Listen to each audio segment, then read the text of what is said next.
अस्सलामुअलैकुम। कैंपस कहानी के साथ मैं हूं अफसा कादिर। आप सब लोगों को कैंपस कहानी की 11वें एपिसोड में खुशामदीद। आज हमारे साथ मौजूद है बहुत ही स्पेशल गेस्ट। जी, आज हमारे साथ मौजूद है मिस हिना शाह। कैसी हैं आप? अल्लाह का शुक्र है, मैं बिल्कुल ठीक हूँ। आप कैसी हैं? मैं भी बिल्कुल ठीक हूँ, अल्हम्दुलिल्लाह। आप अपना छोटा सा इंट्रोडक्शन करवा देंगी? जी बिल्कुल। अस्सलाम वालेकुम everyone, myself Hina Shah. I am serving as lecturer in faculty of marine sciences longs. I have been a student here too, did my bachelor's and master's from Longs, and with the support of my family, I remain gold medalist in BS. Currently, I am doing PhD in pre-university at Brussels on overseas scholarship by Higher Education Commission of Pakistan. Good. यानी आप यहाँ पे lecturer भी हैं। चलिए, इससे ना आपसे मेरा एक क्वेश्चन है कि आप एक सैयद फैमिली से बिलोंग करती हैं और जहाँ तक मैंने देखा है या हमारी सोसाइटी का जो माइंडसेट बना हुआ है कि सैयद फैमिली की जो गर्ल्स हैं वो मोस्टली एजुकेशन की तरफ उनका रुझान नहीं होता, या अगर होता भी है तो स्कूलिंग के बाद वो एजुकेशन उसमें नहीं देखी जाती। तो फिर आप बिल्कुल ठीक कह रही हैं। मोस्टली हमारी सैयद फैमिलीज़ में ये होता है कि वो अपनी जो गर्ल्स को स्पेशली बहुत रिस्ट्रिक्शंस में रखते हैं, नो डाउट। लेकिन अल्लाह का शुक्र है कि मेरी फैमिली ऐसी नहीं थी। मेरे अपने स्कूल टीचर थे खुद, और मेरे जितने भी जो स्ट्रगल्स हैं या जितना भी वो मैंने जो कुछ किया है, आज जो मैं जिस मुकाम पे हूँ उसका क्रेडिट ऑब्वियसली मेरी फैमिली को ही जाता है। अगर वो लोग ना मुझे सपोर्ट करते तो मैं यहाँ ना होती। लेकिन ये आपकी बात बिल्कुल ठीक है कि फैमिली जो होती है, जो सोसाइटी होती है, वो आपकी बिलोंगिंग अगर सैयद फैमिली से है तो वो आपसे ये एक्सपेक्ट करती हैं कि अरे आप कैसे को एजुकेशन में आ गए, अरे आप कैसे जॉब कर रही हैं। जी बिल्कुल। तो फिर आपकी स्ट्रगल भी यकीनन अपनी भी शामिल रही होगी इस सारे सफ़र में आपके यहाँ पहुँचने तक। हाँ जी बिल्कुल, स्ट्रगल्स मेरी अपनी बहुत रही हैं। स्पेशली जब मैं इंटर कर रही थी डिग्री कॉलेज बेला से, तो गर्ल्स यहाँ से जाती नहीं थी। डेली कॉलेज जाना उनके लिए बहुत बड़ी बात थी। आप वीकली आप सिर्फ 2 क्लासेस लेने के लिए जाओ या सिर्फ 1 क्लास लेने के लिए जाओ, तो मुझे बहुत दुख होता था क्योंकि मेरी स्टडीज़ का बहुत लॉस हो रहा था।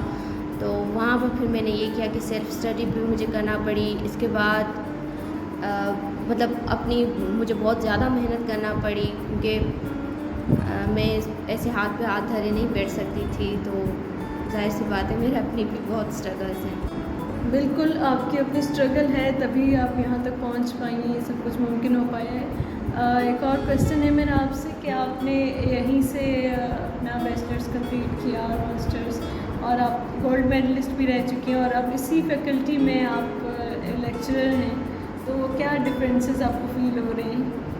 अच्छा, टू बी ऑनेस्ट मुझे ज़्यादा डिफरेंस फ़ील नहीं होता क्योंकि यहाँ जितने भी मेरे टीचर्स थे वो अब मेरे कॉलीग्स हैं। सो वो मुझे बिल्कुल वैसे ही ट्रीट करते हैं जैसे वो मुझे स्टूडेंट लाइफ में करते थे। सेम काइंडनेस, सेम रिस्पेक्ट के साथ उनका बिहेवियर बिल्कुल भी चेंज नहीं हुआ। तो मुझे अपनी स्टूडेंट लाइफ में और जॉब लाइफ में कोई ज़्यादा फ़र्क फ़ील नहीं होता। ये बात भी तो दुरुस्त है आपकी।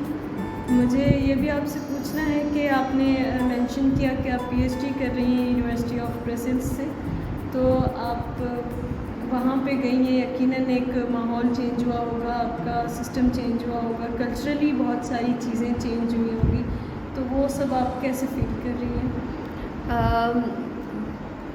अच्छा लग रहा है मुझे वहाँ का माहौल और वहाँ का जो सिस्टम है वो चीज़ देखकर। लेकिन साथ साथ मुझे जो चीज़ फ़ील हो रही है और दुख हो रहा है इस चीज़ का, वो ये है कि वहाँ का जो एजुकेशन सिस्टम है और यहाँ का है, उसमें ज़मीन आसमान का फ़र्क है। हम तकरीबन 100-200 साल पीछे हैं, और ये बात मतलब इस चीज़ का बहुत ज़्यादा दुख होता है कि हम इतना पीछे क्यों रह गए हैं। तो मैं यही चाहती हूँ कि एजुकेशन सेक्टर में बस बहुत ज़्यादा काम करने की ज़रूरत है। बिल्कुल ठीक कहा है आपने। और इसके अलावा ये भी मैंने आपसे पूछना था कि आपने ये भी मेंशन किया कि आप स्कॉलरशिप के थ्रू गई हैं पीएचडी के लिए, और एचईसी की स्कॉलरशिप थी, तो आप थोड़ी सी डिटेल उस स्कॉलरशिप की बता देंगी? जी बिल्कुल। ये scholarship higher education commission of Pakistan की है। इस पैकेज का स्कॉलरशिप जो है वो आगाज़ हुकूक बलूचिस्तान पैकेज के नाम से है और ये स्पेसिफ़िकली बलूचिस्तान के स्टूडेंट्स के लिए है। नॉर्मली ये MS लीडिंग टू PhD है, लेकिन अगर आपकी मास्टर्स आपने किया हुआ है तो आप सिर्फ PhD के लिए भी अप्लाई कर सकते हैं।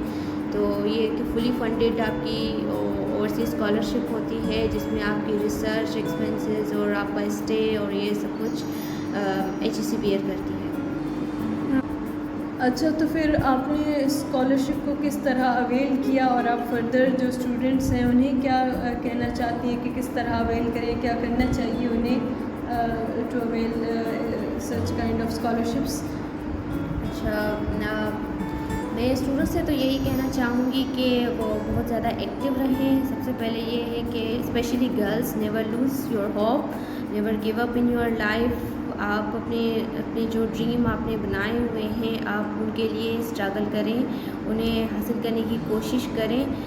तो सबसे स्कॉलरशिप्स के लिए तो यही है कि आप कीप इन टच। HEC की जो वेबसाइट है उसे वीकली आप उसे विज़िट करती रहें, आप उसको देखते रहें कि कब कोई स्कॉलरशिप अनाउंस होती है, वहाँ उनकी डेडलाइंस वगैरह सारी मेंशन होती हैं।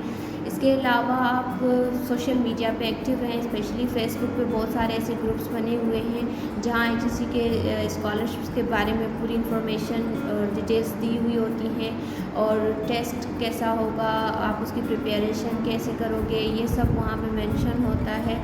इसके अलावा ज़रूरी नहीं है कि आप सिर्फ HEC की स्कॉलरशिप पर ही फोकस करें, बहुत सी दूसरी स्कॉलरशिप्स भी हैं जैसे कि एरास्मस स्कॉलरशिप है तो उसके लिए भी बहुत से ग्रुप्स बने हुए हैं फेसबुक पे, वहाँ से आप उसकी इंफॉर्मेशन ले सकते हैं। स्कॉलरशिप मिलने के बाद आपका जो एडमिशन प्रोसीजर होता है, वीज़ा आपने कैसे अप्लाई करना है, कौन सी कंट्री की क्या क्या रिक्वायरमेंट्स हैं, तो उसके लिए भी बहुत सारे ग्रुप्स बने हुए हैं फेसबुक पे, जैसे जर्मनी के लिए, बेल्जियम के लिए, कनाडा के लिए, तो वो भी आपको मिल सकते हैं। और मैं फिर शुरू से इन चीज़ों में बहुत एक्टिव थी और मतलब हर वक्त मेरी देखती रहती थी कि क्या हो रहा है क्या नहीं हो रहा। तो वहाँ बेल्जियम जाने से पहले ही मेरे आधे से ज़्यादा फ्रेंड्स मेरे पहले ही फेसबुक पे बन चुके थे जिन्होंने मुझे पूरा गाइड किया था कि आपने एडमिशन कैसे लेना है और आपका वीज़ा और ये सारा प्रोसीजर में उन्होंने मेरी बहुत ज़्यादा हेल्प की थी।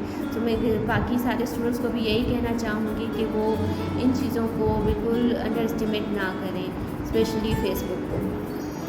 जी बिल्कुल, ये दुरुस्त बात की आपने कि सोशली भी आपको इन टच रहना पड़ता है। और थैंक यू ना, आप यहाँ आई, मुझे वक्त दिया और हमारे स्टूडेंट्स को गाइड भी किया। थैंक यू सो मच कि आपने मुझे बोलने का मौका दिया। वेलकम। और आप एक तरह से एक रोल मॉडल हैं अपनी फैमिली में कई गर्ल्स के लिए, जैसे कि आपने स्टार्टिंग में ज़िक्र किया था। अब वो तमाम लड़कियां जो अपनी एजुकेशन कंप्लीट नहीं कर सकती, जो बैठ जाती हैं, एजुकेशन कंप्लीट नहीं करती, जिनकी लाइफ में चैलेंजेस आते हैं, तो आप उन सब के लिए एक रोल मॉडल है। बेशक चैलेंजेस आते हैं लेकिन हमें उन सब चैलेंजेस को ओवरकम करना चाहिए, हमें उन सब चैलेंजेस को फेस करना चाहिए। और आई थिंक हिम्मत नहीं हारनी चाहिए, उम्मीद आप ख़त्म ना करें। बिल्कुल बिल्कुल, थैंक यू, वेलकम। तो ये थी कैंपस कहानी की 11वीं एपिसोड। आप सब लोगों से मुलाकात होगी नेक्स्ट हफ्ते नेक्स्ट मेहमान के साथ। तब तक के लिए अफसा कादिर को इजाज़त दीजिए। थैंक यू और अल्लाह हाफ़िज़।